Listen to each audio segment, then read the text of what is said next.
to Brewster. Vanessa?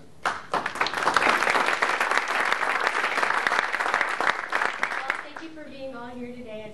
Thank you for sharing your time this morning before you all go to start your work days. I don't know about fortune, Michael. I have a lot of student loans to pay off as well, so but thank you for the words of encouragement. But anyway, so I'd just like to talk a little bit today about my experience getting a graduate business degree at MBA at University of Washington and what I believe that means to the Hispanic community in general.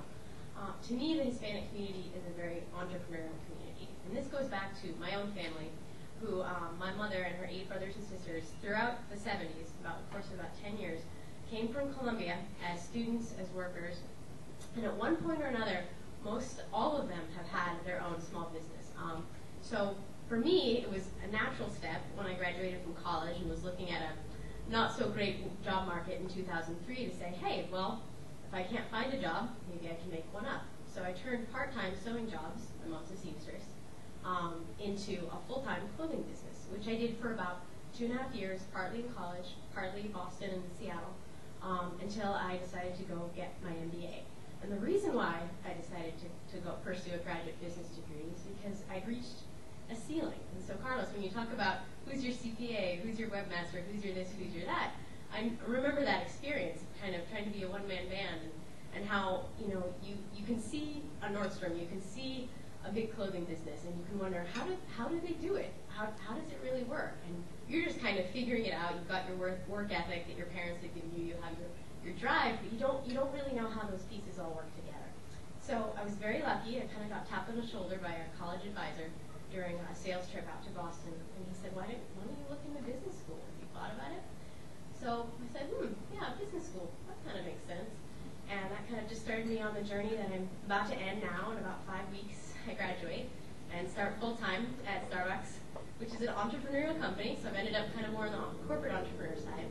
But yeah, I think it sounds kind of cliche, but it really has changed my life, the whole experience. Just the exposure to the business world, the mentoring programs, the independent projects for local businesses, and then just all the coursework in marketing and finance and strategy and operations. And all these things that I just, can try to reinvent the wheel, but I would never have been able to make it up on my own, no matter how hard I worked, just trying to do it by myself. So again, your words really resonated with me, that you don't do it alone. You do it in partnerships, you do it in learning, and I'm really lucky now to be on the other side of it. I work actually part-time in the admissions office, and I do work with diversity recruiting and mentoring prospective students. And what I tell them in the end is, you don't need an MBA to get ahead in business. It's not a requirement. It's not like a law degree or a medical degree, but it does help. It does give you an edge. So if you decide that it's the right move for you, it really does open a lot of doors. Yeah, just show you a different way to do things. So let's see.